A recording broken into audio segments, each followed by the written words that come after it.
Hello, my lovelies. It's good to be back with all of you. And I'm here to read you a favorite book of mine by a very great author. This is called The Paper Bag Princess. And the story is by Robert N. Munsch. And the art is by Michael Marchenko. This is a great duo. If you ever find a story by Robert Munsch, you pick it up and you read it because he's hilarious. And this story is very interesting. So let's begin. The Paper Bag Princess. Elizabeth was a beautiful princess. She lived in a castle and had expensive princess clothes. She was going to marry a prince named Ronald. Unfortunately, a dragon smashed her castle, burned all her clothes off with his fiery breath, and carried off Prince Ronald.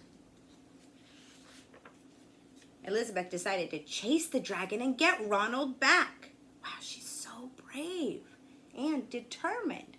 She's got a goal and she's gonna do it. She looked everywhere for something to wear, but the only thing she could find that was not burnt was a paper bag. So she put on the paper bag and followed the dragon. He was easy to follow because he left a trail of burnt forests and horses' bones. Oh, she's not happy about that. Finally, Elizabeth came to a cave with a large door that had a huge knocker on it. She took a hold of the knocker and banged on the door. The dragon stuck his nose out of the door and said, "Well, a princess. I love to eat princesses, but I have already eaten a whole castle today. I'm a very busy dragon. Come back tomorrow." He slammed the door so fast that Elizabeth almost got her nose caught. Elizabeth grabbed the knocker and banged on the door again. The dragon stuck his nose out of the door and said, "Go away. I love to eat princesses, but I've already eaten a whole castle today. I'm a very busy dragon. Come back tomorrow." "Wait!" shouted Elizabeth. "Is it true that you are the smartest and fiercest dragon in the whole world?" "Yes," said the dragon. "Is it true," said Elizabeth, "that you can burn up 10 forests with your fiery breath?" "Oh, yes," said the dragon, and he took a huge deep breath and breathed out so much fire that he burned up 50 forests. "Fantastic," said Elizabeth, and then the dragon took another huge breath and breathed out so much fire that he burnt up 100 forests. "Magnificent," said Elizabeth, and the dragon took another huge breath. But this time, nothing came out. The dragon didn't even have enough fire left to cook a meatball. Elizabeth said, "Dragon, is it true that you can fly around the world in just 10 seconds?" "Oh, why, yes," said the dragon, jumped up and flew all the way around the world in just 10 seconds. He was very tired when he got back, but Elizabeth shouted, "Fantastic! Do it again."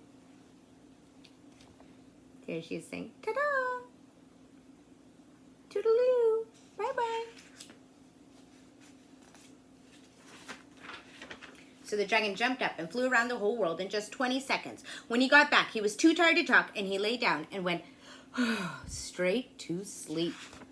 Elizabeth whispered very softly, "Hey, dragon." The dragon didn't move at all. She lifted up the dragon's ear and put her head right inside. She shouted as loud as she could, "Hey, dragon!" The dragon was so tired, he didn't even move.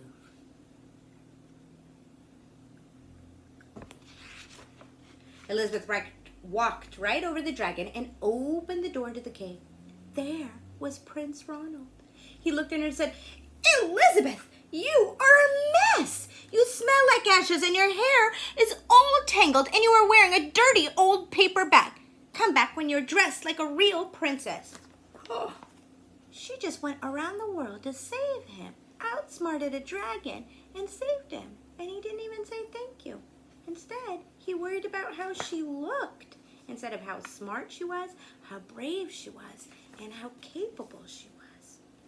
Oh, poor Elizabeth. Here's what she said. "Ronald," said Elizabeth, "your clothes are really pretty, and your hair is very neat. You look like a real prince, but you are not kind." They didn't get married after all. think she made the right choice. She still saved him and was still kind and responsible, but she also was kind to herself and decided she didn't need a prince if he wasn't going to be kind to her. Remember that you are worthy of everyone being kind to you. So be kind to yourself and be kind to others.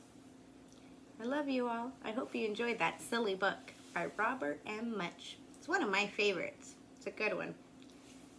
See you tomorrow.